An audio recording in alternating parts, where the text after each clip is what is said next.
Hey guys, and welcome back to the channel. In my last video in this series, I looked at sort of the best entry-level cards, and I sort of decided, based on the current market, the perks that you get for buying these things new, and this is an RX 570 by the way, also the used market with 570s and by extension 470s are sort of in the same boat on the used market.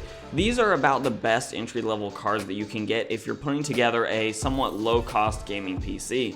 Now obviously you can get lower end cards that can perform in modern AAA titles at playable frame rates, but you're really gonna start to suffer on the price to performance front when you start dropping below the 570s because they are such a great value right now. So today I want to look at specifically 1080p gaming, whereas the 570s you're gonna have to drop down some settings to make sure you're hitting 60 FPS in the most demanding titles. Today I want to look at 1080p cards that are very budget friendly, very wallet friendly, while also giving you great 1080p performance.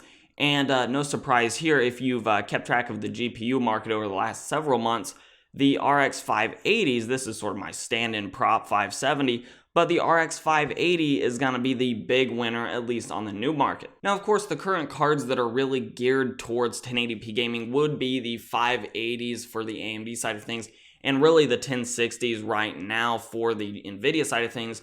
But if the rumors are correct, the 1660 Ti, which may or may not be coming in the very near future, might replace the 1060 as sort of the 1080p geared gaming card. But right now we're just going off of what we have on the market, and 580s, if we look over at Newegg, are extremely cheap right now compared to the 1060 counterparts. You can get a 4GB RX 580 right now on Newegg for $170, but I would highly recommend, if you're looking at going that route, to just bump yourself over to that Power Color Red Dragon one right now, because it's only $10 more, and with the 580 there, you get 2 free games. One of those free games, by the way, is the new Resident Evil 2 remake, which from everyone that I've looked at that has played that game, they've been very impressed with the title, and if you're into that genre, this is a great way to get that game for free with a card you may have already been purchasing anyways. And if we sort of scroll down here, you'll notice that the 580s in general seem to be, for the most part, below that $200 price.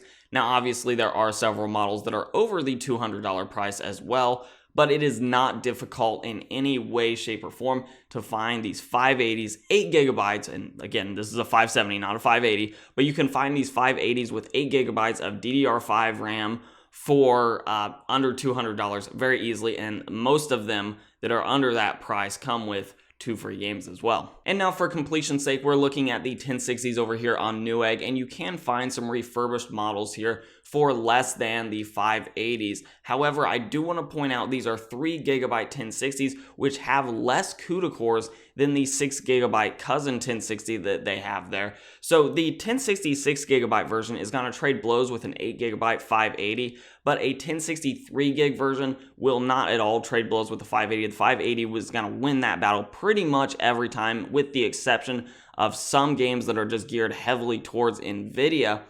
And on top of that, these single fan designs are just not quiet cards. I've owned one of these in the past, and the 1060 3GB cards that have a single fan design, I had an EVGA one for instance, they sound like jet engines when they get up and running. They're loud cards, and the 580s are just not. So in every way, or almost every way at least, the 580 is a better option at this price. Now looking over at eBay, because I didn't even really mention the used market so much with the entry-level 570s, but looking at the used market of the 580s, you can find an RX 580 4GB card for just a little bit over $100 right now after you factor in shipping. And for about $130, you can find 8GB variants. Now, if we look at eBay here, these first several listings are not real listings. If you click on them, you'll notice the user here has no feedback whatsoever. This is probably almost certainly a scam here, and this is fairly common when you're looking at graphics cards in general. But if we scroll down past the likely scam cards, you'll find a 570, which again, used market is very strong for them as well. But once you get down to the 580 4GB cards, you can get them for about $110, and maybe even with some of these best offer cards, you might even be able to get them for slightly cheaper than $100. Depends how desperate and how quickly the seller is trying to get rid of them. Now, if you don't like the armor cards, which by the way, I really just don't, they've had poor reviews in the past for thermals. I don't know specifically about the 580s, but the MSI armor cards, they don't look the greatest either, so I tend to try to avoid them. Now, if you're trying to save as much money as possible,